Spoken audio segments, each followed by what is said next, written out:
How to Win Friends and Influence People by Dale Carnegie. An animated visual book summary by Alexander Sandalis. How to win people to your way of thinking. Chapter 5. The Secret of Socrates. In talking with people, don't begin by discussing the things on which you differ. Begin by emphasizing and keep on emphasizing the things on which you agree. Keep emphasizing, if possible, that you are both striving for the same end, and that your only difference is the one of the method and not of purpose. Get the other person saying yes, yes at the outset. Keep your opponent, if possible, from saying no. A no response is the most difficult handicap to overcome.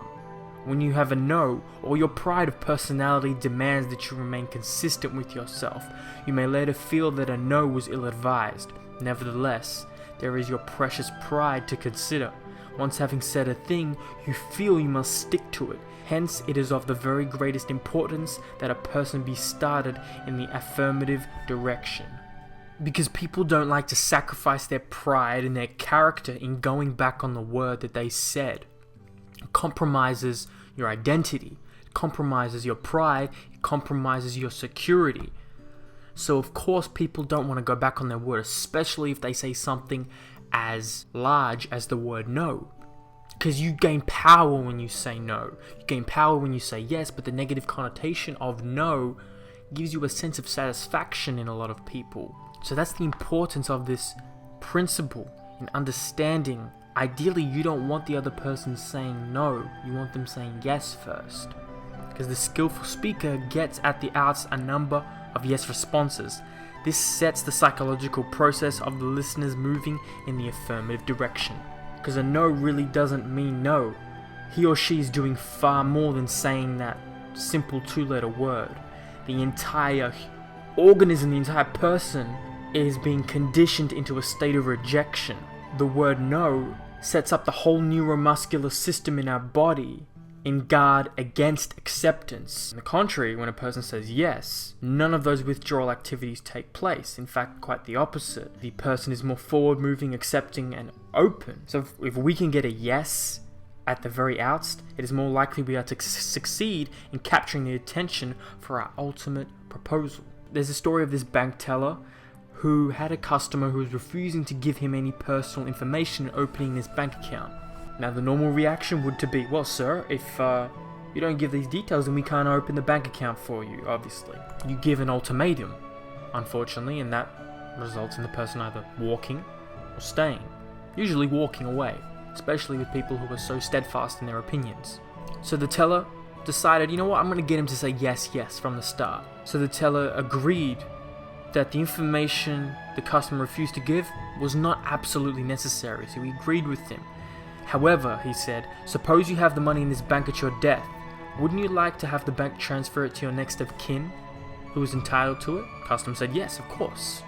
So don't you think then it would be a good idea to give us the name of your next of kin so that in the event of your death we could carry out your wishes without delay?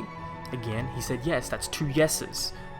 And eventually the young man's attitude softened and he realized that they weren't asking for this information for their sake, but for his sake. They had him as the priority in mind. So by getting those 2 yeses, the customer eventually forgot the stake at which he was bringing his issue up, and then he was eventually happy to do everything that was suggested. A little psychological tactic.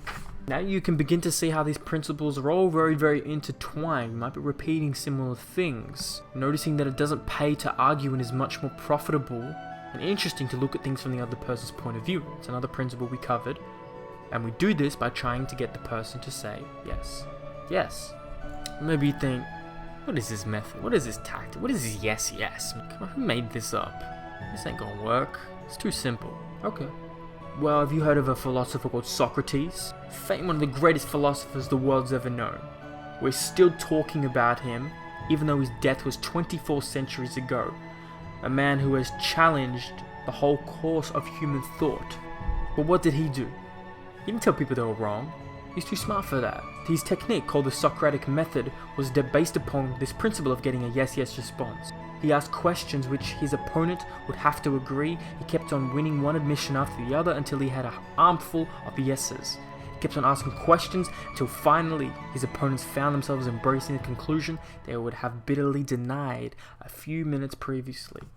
So the next time we attempted to tell someone he or she is wrong, remember Socrates and ask a gentle question. A question that will get a yes response. There's a famous Chinese proverb, he who treads softly goes far. Principle 5. Get the other person saying yes immediately.